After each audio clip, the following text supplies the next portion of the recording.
Loren Legarda, Madam President na ba? Tito Soto, power sharing pala.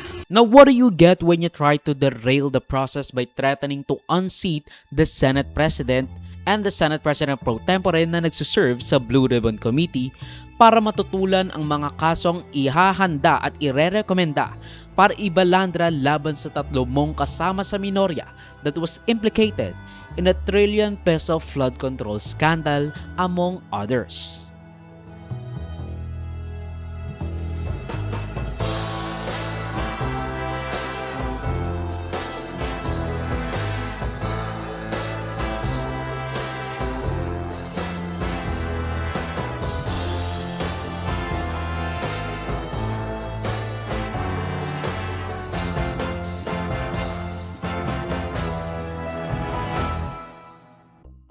Meron daw change ng leadership, totoo ba? Thank you, sir. Sir. It's rumors until it's there. There's always discussion. There are people with happy of our direction, may people na hindi happy sa direction. Ako personally, I think everyone's campaigning instead of governing. So it's really, do you get 13 people of like minds? But as of today, wala pa yung 13 na yan or yung 13 hindi present. Ayun ang sinabi ni Senador at Minority Leader Alan Peter Cayetano nang tanungin kung magkakaroon ba ng rigodon sa Senate leadership dahil kulang pa ang nare-recruit sa minorya. Nagkaroon kasi ng mga ugong-ugong na magkakaroon ng palitan sa liderato ng Senado na malamang sa malamang ay dahil sa na-leak na draft committee report na nangangailangan ng 11 autograph. Hindi nanganganib makudeta si SP dahil pinapakasuhan yung mga kasamahan nyo, sir? Mag-uusap-usap ka kami mamaya. If it will cost this Senate presidency, that's part of the game, ano? Kung because of a mere committee report na nag-participate naman din sila, ayaw na sila at tatanggalin na ng Senate President, I will take responsibility somehow. But the Senate President is all behind the Blue Ribbon Committee. Not in its findings. Ano? Kaya nga didiscuss namin, he will be there. Nagkausap kayo ni SP na baka mamiligro yung kanyang Hindi na namin posisyon? pinag-usapan niya. Pinag-usapan namin yung issues do sa Blue Ribbon Report. But sir, Kaya nga tumulong na rin siya how to use the proper language. Nakapaloob kasi doon sa draft committee report ang rekomendasyon ng mga kaso laban sa tatlong minority senators na dating parte ng liderato ng Senado bago sina Soto na sina Joel Villanueva, the majority leader, Jinggoy Estrada, the Senate President pro tempore, Nung umpisa pa lang, nung maraming mga amendments sa mga kongresista, mga senador, mga flood control projects, dapat pala nagkaroon ng partisipasyon ang Regional Development Councils para hindi na tayo nagkakaroon ng ganitong klaseng problema. Dahil sino ba ang mastermind ng mga ghost projects? Di ba yung mga engineers dyan sa mga DPWH? Hindi naman mga senador, hindi naman mga congressman at Cheese Escudero, Senate President, among others tulad ni Bong Revilla, Nancy Binay, Grace Poe, Martin Romualdez, Zaldico at kung sino pa. Nag-withdraw kasi ng signatures sina Zubiri, JV Ejercito at Win Gatchalian stating the need for further study ng committee report lalo na at magre-rekomenda sila ng mga kaso laban sa kanilang kabaro, laban sa kanilang mga kasama sa Senado among other people. hold on. Sir, was there really a draft committee report drafted? There is. And it was being routed yesterday, kaya lang yung iba, sabi na gusto muna nilang mabasa at maintindihan. And in accordance with our rules, Ba't di nagbawi ng pirma? No, draft pa naman nun. Nobody signs a draft. And also, may mga group messages kami na may mga addendum, may mga additional. So, gusto na may makita muna bago kami ka-fix yung signature. So, naantay lang natin na makompleto. Kailan kaya kayo magmi-meeting or kailan mapafinalize yung draft? Hindi ko alam Depends on the chairman. Kasi hindi pa kompleto yun kaya nag-withdraw kami kasi Wala nga nang pumirma kami sa bagay na hindi pa kumpleto. Sir, 500 pages yung document. Almost, Nabasa yes. niyo ba lahat yun? Kaya nga, isa rin yung sa rason, kaya gusto namin i-review rin. Tsaka maraming text din sa group messages sa Senator Lacson mismo na may mga addendum, may mga additional documents pa. So, di ba, kailangan itayin natin makumpleto bago tayo. Kasi dun sa draft, nirekomendahan ng charges yung tatlong Hindi senador. na, yun muna. Hintayin muna natin. Di ba? Hintayin na natin kasi hindi pa naman kumpleto eh. Yun eh. Dahil sa text messages na kulang pa, may addendum, that's the reason we withdrew.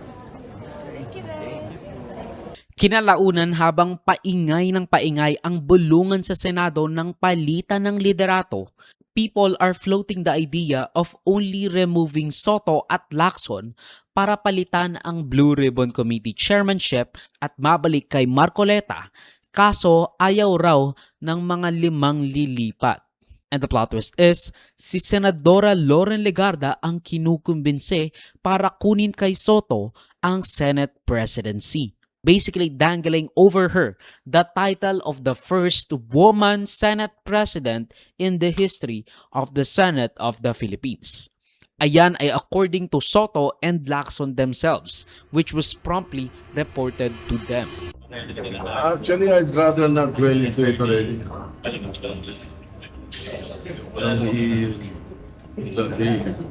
Papag-usapan yung mga. Kasi they were merely talks. Ay sinabi niya hindi siya interesado. Sambung majority namin na very solid. As a matter of fact, baka mga dalawa sa mga hindi namin kasama dati, baka mapasama pa yan. It's always the majority who decides. Ano naman ang leadership sa Senate, it's always ongoing.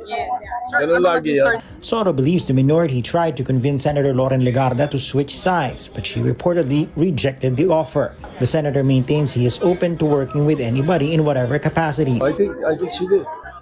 I think she did. Ako ba, Senator? I can do any work in the Senate. I can be majority leader, minority leader, Senate President, or even a regular senator. After a really long session break ng Senado, plus Kiko Pangilinan shared a photo sa kanyang Facebook page showing Legarda and Soto along with most of the majority with the caption #PowerSharing. Makita rin natin na wala ang dalawang magkapatid na Villar, Pia Cayetano, 2 Tulfo, at Lito Lapid. Kasi alam mo naman si Lito Lapid, kung saan lang meron talagang majority, doon siya pupunta. So kapag naka-12 na sila, malamang makukuha nila si Lapid. Or probably, I don't really know to be honest. I don't know how he picks, what he picks. But, alam na natin kung sino yung mga posibleng bumaliktad. Tapos wala pa nga si Bato de la Rosa, so hirap talaga sila. Actually, nag-aantay din ako noon. Tapos nagulat na lang ako, biglang may nagsasalita eh. Nakalimutan kong nakabukas nga pala yung live stream ng Senate of the Philippines YouTube channel sa isang tab. May ginagawa ako. Sabi ko, sino yung nagsasalita na yun? Who the frick is talking? Kung saan, katulad ko, inaantay ng lahat kung si Legarda na nga ba ang papalit bilang unang Madam Senate President. Pero most of the majority did a little bit of trolling. Kasi siya ang pinag-preside sa pagsasara ng session with Zubiri calling her Madam President. Which is really funny. Cinema. Thank you very much, Madam President.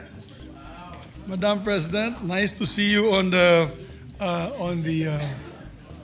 yes, session resumed already, right, Madam President? Yes, session is resumed. Thank you, Madam President. Madam President, I move that we adjourn session until 3 o'clock in the afternoon, Monday, February 9, 2026. I so move, Mr. President. Madam President. Any objections?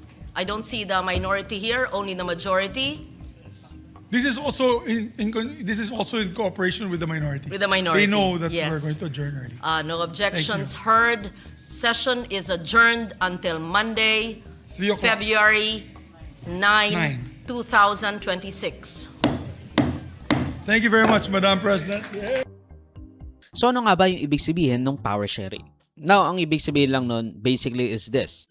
maghahati sila ng kapangyarihan, either by having Legarda being the one pulling the strings as well as Soto, or nag-agree ang majority na papaupuin si Legarda matapos mag-resign or mag-take ng break si Soto from the Senate presidency. Basically assuring her na the people na nasa meeting na iyon would be giving their full support kay Loren Legarda para maging Senate president after Soto, which they confirmed as well.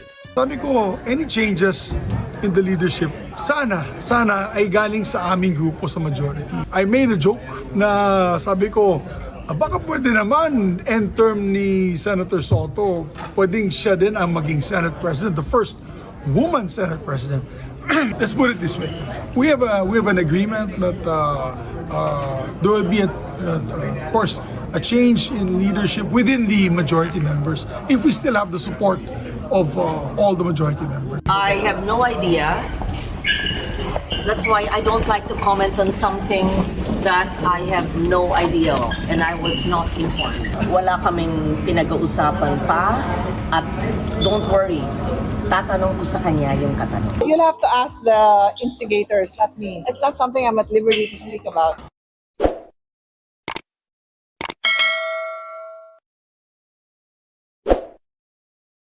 Ang video clip na ito ay galing sa aking series ng News Remember the Recap. Check the entire videos for the complete weekly news recap and subscribe to the channel to be kept up to date sa mga local at global news na I'll make sure will be interesting to you. Particularly you, whatever your name is. Hindi ko alam, sorry. Salamat sa panonood mga ka-farmy. Like, subscribe, follow me like sa socials and avoid Joseph that will be linked down below. So, of course, paalam.